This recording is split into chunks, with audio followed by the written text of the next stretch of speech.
नमस्कार। आज हम आपको भोजपुरी के एक नई फिल्म के बारे में बताएंगे, जिस फिल्म का नाम है माँ की ममता।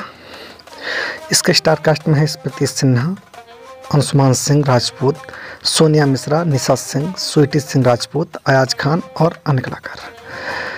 चाइल्ड आर्टिस्ट में हैं सौर्य पाठक, दीक्षा मिश्रा, सृष्टि मिश्रा और स्वास्तिका राय। ये काफ़ी अच्छी फिल्म होने वाली है। एंटरटेनमेंट रंगीला यूट्यूब चैनल पर इसका ट्रेलर आया है।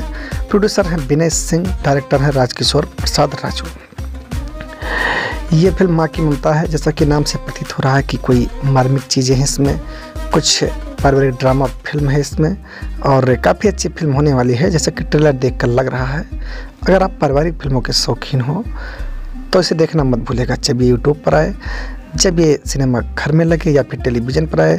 फिलहाल इसका ट्रेलर रिलीज़ किया गया है, इसे आप देखिए और एंजॉय कीजिए। धन्यवाद।